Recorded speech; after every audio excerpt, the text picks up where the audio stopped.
I told you today that you do have an eating disorder, would you be mad at me or will you want to know how to get better?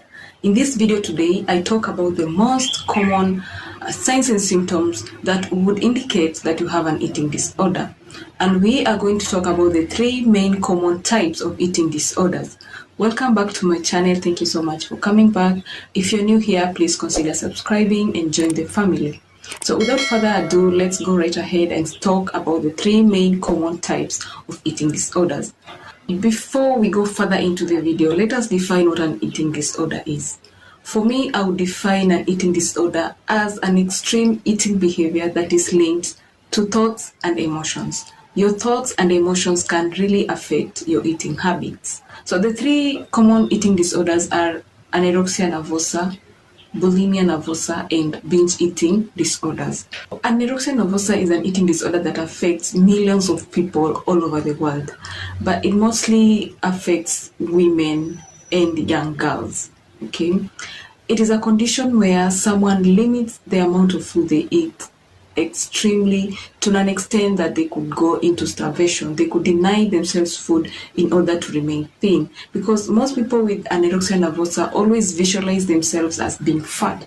They feel like they are being fat even though they are not, and therefore, because they have fear of gaining weight, fear of being overweight or adding more weight, they tend to reduce amount of food they take in a day.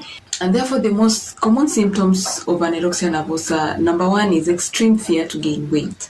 They have an extreme fear to gain weight, and therefore they have a very low BMI. Also could refuse to eat completely, and also an extreme need to lose weight. And an extreme need to lose weight may lead them into extreme exercising. They really want to do exercises in order to cut on some weight that they feel like they have gained even though they haven't. So the main causes of anorexia nervosa may include depression, anxiety, a strong need to look a certain way. Maybe you've been watching TV, you look at the models are extremely thin and you want to look something close to what they look, and therefore you deny yourself food in order to get to look as the TV models, depression and anxiety. Another cause of anorexia nervosa would be childhood history of the same condition. If the child had a particular problem with food when they were younger, maybe they didn't used to eat well when they were younger, the problem could go ahead and follow them even into adulthood. Another cause could be health and beauty. Like I've said, TV models, the models are usually extremely thin, and this is what I've always found very controversial, because why do the models need to be extremely thin? Being extremely thin is not exactly healthy. Another cause of anorexia nervosa could be bullying. Maybe you are a school-going girl, and in school they bully you about your weight. Some of them say you're looking fat, even though you are not exactly fat. So therefore you start feeling like you're actually fat, and therefore you deny yourself food and get yourself into starvation so that to prevent the bullying at school. And it's also important to note that anorexia nervosa could be linked to other serious medical conditions like cancers, diabetes. When you have anorexia nervosa, you would have some of the symptoms that I've mentioned, and therefore understanding these signs and symptoms should lead you into getting solutions to your problem. So moving on to the next eating disorder is bulimia nervosa.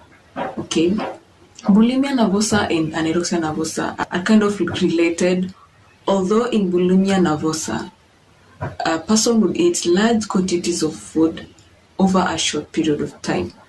Like they could eat rapidly and even swallow without even tasting the food. Large amounts of food rapidly.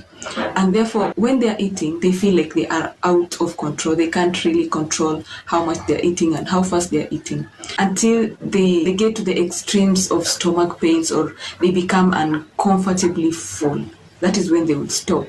And immediately they stop, they'll be hit by the reality of possible weight gain, the guilt of possible consequences, and therefore would induce vomiting. They would provoke vomiting so that they get rid of the excess foods that they've eaten. And as I've said, anorexia nervosa and bulimia nervosa are kind of related, because Individuals with this kind of disorder also have fear of gaining weight. Even though they're eating too much food, they still have fear of gaining weight.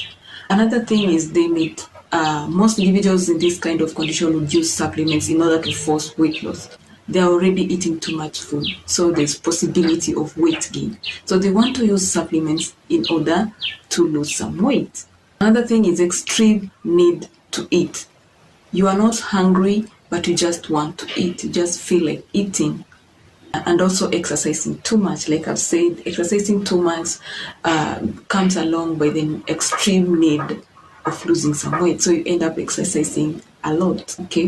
Bulimia nervosa is linked to a lot of depression. And most people with bulimia nervosa won't really realize they have this disorder because often they would do it in hiding. They would hide themselves. They won't do it in public. So you might not really realize that this person is actually suffering from this kind of disorder. And so individuals with bulimia nervosa are at risk of developing digestive problems because you're taking a lot of food and you're provoking vomiting. You're bound to get digestive problems. Also, too much intake of food may lead you into obesity, and obesity increases your risk to heart problems. More so, bulimia nervosa is an eating disorder, and it can lead someone into self-injury like suicide. Therefore, it's important to notice the signs and symptoms of bulimia nervosa as early as possible in order to prevent possible consequences like self-injury. And lastly, the last eating disorder is binge eating disorder. Binge eating disorder and bulimia nervosa are very much related because they all involve eating too much food at a short period of time. Only in binge eating disorder, the individual will not force vomiting. They would eat a lot of food rapidly and sometimes even swallowing without tasting the food, but would not induce vomiting. Okay, that's the difference between binge eating disorder and bulimia nervosa.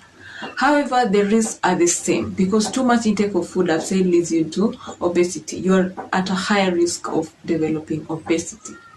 Okay, and also depression, anxiety, and self-injury, like I've mentioned before. Okay, prevention is better than cure. I want to believe that if you're in a capacity to prevent occurrence of a problem, you'll be at a better place. So notice these signs and symptoms in yourself and in your family or in your friends and help them to find solutions to their problem. So moving on to the treatment, I know some would ask, now that I have this eating disorder, what am I going to do? How am I going to recover from it? The first thing you should do when you realize you have this problem or you realize your family member or your friend could be having signs and symptoms of an eating disorder is to seek psychotherapy. Psychotherapy would help you change how you feel, how you think, and how you behave. And psychotherapy works hand in hand with nutrition counseling. And nutrition counseling focuses on helping you come back to a normal weight. In cases of anorexia nervosa, where you lost a lot of weight and became too thin or too underweight, a nutritionist will help you come back to a normal weight.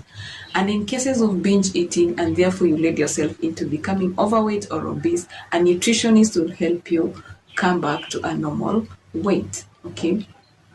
Also, you might need nutrition supplements. Nutrition supplements can be prescribed by your dietitian or your nutritionist. Very, very important to get them prescribed and not just buy them over the counter to help you also towards achieving a healthy weight.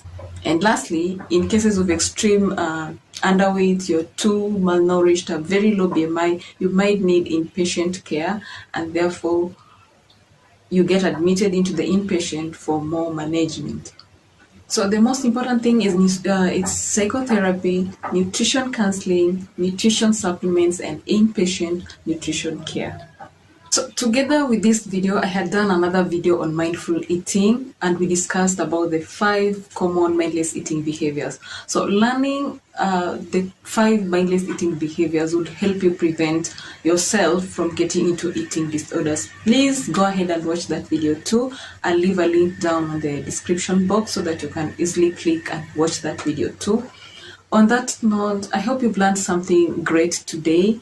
And help your friends and family to learn by sharing this video. And in case I didn't come out clearly in the video about a certain thing, you can totally ask a question or leave your question down on the comment section below. And learning will never stop on this channel. I want you to consider subscribing and turning on your notification bell so that you don't miss out on the future videos, because I do post a new video every single week, especially on a Monday. You need to stay tuned and watch very interesting videos on this channel. Thank you so much for watching. Until next time, bye.